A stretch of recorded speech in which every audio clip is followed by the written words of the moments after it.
Inocentemente creí que el librero no se vería tan vacío, pero me doy cuenta de que sí. Ahorita les platico.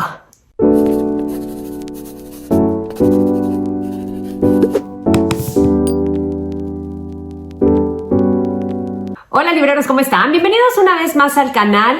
Lo que ustedes están viendo, o sea, parte de este librero vacío, es porque se avecina una mudanza. No desaparece el librero de Valentina, solo cambiamos de ubicación dentro del mismo estado. O sea, es únicamente un cambio de casa y lo aclaro porque me lo han estado preguntando mucho. De hecho, estoy pensando que a lo mejor oyen una especie de eco porque el cuarto ya está prácticamente vacío, pero no quería dejar de grabar este video aquí. No sé cuántos me falten todavía por grabar en este librero, pero serán los últimos. Entonces, no quiero entrar mucho en detalle porque pues hay un tema de nostalgia, porque fue justo aquí donde nació el librero de Valentina y este fue un librero muy importante, pero bueno, se renovarán las cosas, verán un librero completamente distinto, ya les estaré platicando a través de redes sociales, pero ese no es el motivo de este video. El motivo de este video es platicarles sobre Stefan Zweig. Ustedes se preguntarán, ¿quién es Stefan Zweig? Si es que todavía no tienen la oportunidad de leerlo. Si ya lo hicieron, bien por ustedes, porque me parece que es un autor sobresaliente. He tenido la oportunidad de leer 4 de sus obras y hoy les voy a platicar un poco de su vida y 2 novelas que leí recientemente que me parecen extraordinarias, como todo lo que he podido leer del autor. Stefan Zweig es un escritor que nació en Viena en 1881 y murió en Brasil en 1942. Fue activista, biógrafo, tradujo algunas obras y, obvio, fue escritor de grandes novelas. Proviene de una familia acomodada, su papá fue un reconocido fabricante de textiles y su mamá provenía de una familia de banqueros italianos. Tuvo la oportunidad de estudiar en grandes colegios y también esto le permitió, el dinero de la familia, viajar por todo el mundo. Estuvo en América del Norte, en la India. De hecho, se exilió en Suiza durante la Primera Guerra Mundial después de no ser considerado apto para el combate. Estaba en contra de las doctrinas nacionalistas y esto se refleja en gran medida en su obra, sobre todo en las últimas 2 novelas que les voy a contar, que retratan de una manera muy interesante momentos vividos durante la guerra. Después de la guerra regresa a Austria, pero se vuelve a ir a Londres porque ya había un incremento en la ideología nazi y en Alemania él ya estaba teniendo problemas para publicar. De hecho, pudo participar en el guión de una obra de teatro a la que se suponía que estaba invitado Hitler y cuando se entera de que él forma parte de la obra, rechaza por completo la invitación, no acude y lo peor es que prohíben la obra poco tiempo después de su estreno. En 1934, su obra fue prohibida de manera permanente en Alemania y debido a esta desesperación, él viaja a América del Sur, visita países como Uruguay y Argentina y al final se establece en Brasil. La preocupación de que el nazismo invadiera todo el mundo lo lleva a tomar decisiones drásticas y se suicida junto con su segunda esposa. Se envenenan, no sin antes escribir unas cartas donde él deja todo en orden, incluso le escribe una carta a su perro que queda a cargo de unos amigos. Como les mencionaba, también trabajó como traductor de escritores como Paul Verlaine y Charles Baudelaire. Pero además de esto, tiene una cantidad de novelas y títulos extraordinarios. Por ahí se encuentran Momentos Estelares de la Humanidad, que no he leído, las biografías de María Antonieta y María Estuardo, que de hecho la de María Antonieta fue la que sirvió para que más adelante se hiciera una película, y mucha de su obra inspiró la película El Gran Hotel Budapest. Es un autor que yo reconozco que tiene una capacidad para construir a sus personajes como pocos, porque ahonda en la psicología de los mismos, que es algo que yo destaco, porque en novelas cortas, que son las que yo he tenido oportunidad de leer, uno entiende a la perfección qué es lo que está pasando con los personajes, cómo están viviendo ciertas situaciones, y algo que les he comentado también es esta capacidad que tiene para hablar de las mujeres o que sus personajes sean femeninos. Son absolutamente creíbles y creo que plasma a la perfección lo que pasa en la vida de una mujer, el tormento, la represión de la época, y es algo que yo disfruto tanto en 24 horas en la vida de una mujer como en Carta de una desconocida, que son obras muy cortitas que hablan de distintos temas, pero siempre centrados en el desamor, en la desolación, en la soledad que viven estos personajes y que me parece que lo hace de una manera magistral. Tuve la oportunidad de leer 2 novelas que quiero enseñarles. Una es novela de ajedrez que me habían recomendado mucho y la otra es Mendel, el de los libros. Lo que he descubierto en la obra de Stefan Zweig es que sus personajes, o al menos en estas 4 novelas, es que sus personajes de repente aparecen y se les da una voz además de a los otros personajes que forman parte de la trama. La construcción tanto de Mendel, el de los libros, como novela de ajedrez es muy parecida. Mendel, el de los libros, cuenta la historia de un joven que de repente se aparece en una cafetería y tiene una especie de flashback. De repente dice, bueno, yo ya había estado aquí, ¿por qué no me acuerdo? Sé que pasó algo importante. Y de un momento a otro recuerda que en ese lugar había conocido a Mendel, porque a partir de una inquietud que él tenía sobre un tema, alguien le dice, te voy a llevar con Mendel, que es un hombre que lo sabe prácticamente todo. Mendel era un hombre que se sentaba todos los días en la misma cafetería rodeado de libros y era una enciclopedia andante. Le podían preguntar sobre autores, sobre temas, sobre títulos y él daba recomendaciones muy específicas. Era una leyenda en este lugar hasta que durante la Segunda Guerra Mundial Mendel es apresado. Este joven que va narrando la historia se encuentra con una mujer que llevaba mucho tiempo trabajando en la cafetería y a él se le ocurre preguntarle sobre Mendel. Y es esta mujer la que le cuenta qué fue lo que pasó con Mendel una vez que estalla la guerra. Se entera de que se lo llevaron preso, de repente desaparece.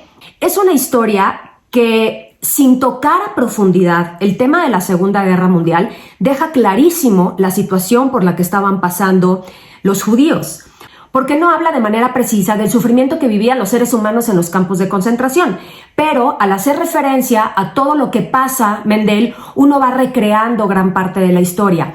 Lo más importante de esta novela corta es el amor a los libros y cómo este hombre estaba empapado de ellos, cómo su mundo giraba alrededor de cualquier tipo de texto y, como les digo, cómo era además un sabio. O sea, lo que le preguntaras era como si tuviera una caja de fichas bibliográficas en la cabeza y pudieras consultarle todo el tiempo.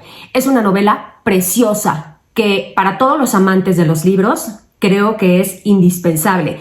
Y lo que me gusta además es el lenguaje, porque no por ser novelas cortas se pierde esta elegancia al momento de escribir ni estas descripciones. Lo hace de una manera preciosa. Entonces, si tienen la oportunidad de leer este libro, se los recomiendo mucho. Y por otro lado está novela de ajedrez, que también ya les enseñé. De todas maneras, les vuelvo a dejar la imagen. Yo tengo estas ediciones de Alma Clásicos Ilustrados, que además pues traen unas ilustraciones preciosas, como ustedes pueden imaginarse. Y en esta novela se narra el viaje en un barco que va de Nueva York a Buenos Aires. Por ahí hay un personaje del que se nos cuenta la historia al principio, que es el campeón mundial de ajedrez, que era un joven que pierde prácticamente todo, era un niño taciturno que queda a cargo de una persona que de repente descubre que tiene talento para el ajedrez porque él jugaba y el niño nada más los observaba. Conforme pasa el tiempo, este niño, que se convierte en un adulto, empieza a desarrollar habilidades fuera de serie y se convierte en un crack del ajedrez. Por otro lado, se nos cuenta la historia de 2 hombres que están muy interesados en el juego, que de repente se enteran de que este campeón va en el barco y deciden retarlo pues, a una partida de ajedrez. Al principio, un poco soberbio, este joven se niega, logran convencerlo, ustedes ya verán cómo, pero cuando están justo en el juego, aparece otro personaje enigmático que les empieza a decir cómo jugar para no ser vencidos a estos otros hombres, no al campeón. Él empieza a decir, oigan, las jugadas por aquí, y ellos dicen, bueno, ¿y este hombre cómo sabe tanto de ajedrez? ¿No? ¿De dónde salió? Proponen una reta entre el campeón mundial y este personaje que nadie sabe quién es, pues para ver si son tan buenos y sobre todo para pasar un buen rato. Uno de ellos se acerca a hacerle la propuesta. Este hombre en un principio se niega, dice no, yo nada más estaba pues, hablando por hablar, no me interesa, pero se siente tan en confianza que le cuenta su historia y también está relacionada con un tema de la guerra, de convertirse en prisionero, de cómo el ajedrez se convierte no solo en su medio para sobrevivir y no volverse loco, pero también, en cierta medida, lo lleva al final a un grado de obsesión que termina por trastornarlo. Entonces, esto es lo que vamos a ir viendo en esta novela, que, como repito, también tiene como trasfondo la Segunda Guerra Mundial, y es muy interesante ir descubriendo a partir de historias que aparentemente no tienen nada que ver qué fue lo que sufrieron. Y aquí es cuando yo descubro que el autor pues claramente está haciendo una crítica, claramente está hablando de la guerra, utilizando otras historias para contar lo que realmente le preocupa. Todos sus personajes tienen características extraordinarias, porque tanto el personaje enigmático de Novela de ajedrez tiene una historia interesantísima que contar, lo mismo pasa con Mendel, nada más que en unas tenemos la oportunidad de conocer a los personajes a través del relato de otros, y en el caso de Novela de ajedrez sí podemos conocer la historia de ese hombre a través de su propia voz, que es algo muy parecido a lo que hace en 24 horas en la vida de una mujer. Hay un conflicto inicial y de repente aparece una mujer que se encuentra con un joven al que le relata su historia, que no tiene nada que ver con guerra, pero vamos a ir viendo cómo va construyendo sus novelas y cómo va vinculando a los personajes a partir de otras situaciones. Los dos son libros cortitos. Mendel, el de los libros, en mi edición tiene aproximadamente 53 páginas, lo leí en prácticamente una hora, y Novela de ajedrez tiene 95, más o menos, ya con todo ilustraciones, pero los dos fueron libros extraordinarios. Me gustaría poderles decir con cuál me quedo, cuál es mi favorito, pero 24 horas en la vida de una mujer me encantó por cómo describe a la mujer, o cómo esa misma mujer se describe a sí misma a través de la pluma de un hombre. Y por otro lado, Novela de ajedrez me parece extraordinaria. O sea, el retrato que se hace de cada uno de los personajes en tan pocas páginas es de otro nivel. O sea, no todos los autores tienen esa capacidad para contar tanto en tan poco, para que no sobre ni una palabra y para que además logre construir frases bellísimas en torno a una historia. Entonces, les dejo estas dos recomendaciones. Si tienen oportunidad de leerlo, háganlo. Los encuentran también en audiolibro y se van de volada, pero si tienen oportunidad de acercarse a la lectura, yo se los recomendaría, porque de repente en el audiolibro pues se nos van ciertas cosas y creo que son historias que una vez que entras no puedes soltar. Aquí les dejo estas dos recomendaciones. A mí me gusta mucho el autor, por eso quería hablarles un poco también de quién es él. Algunos de sus libros ya son considerados clásicos contemporáneos y sí, tengo toda la intención, de seguir leyendo, mucho de Zweig. Y otra cosa es que disfruté mucho leer su biografía porque puedo entender un poco qué es lo que realmente quiere decir al momento de escribir. Tengo por ahí entendido que hay un libro que es también una biografía de él. Más adelante espero encontrarla y leerla, porque es un autor al que definitivamente no pretendo dejar de leer hasta que se me acaben las opciones. Espero que hayan disfrutado este video. Les mando un abrazo con mucho cariño, que tengan un día extraordinario. Si les gusta, ya saben lo que tienen que hacer. Porfa, denle like, suscríbanse al canal, activen la campanita de notificaciones y nos vemos en un siguiente video que espero que siga siendo en el mismo lugar. Si no, bueno, los sorprenderé con otra ubicación. Les mando besos, que tengan lindo día. Bye.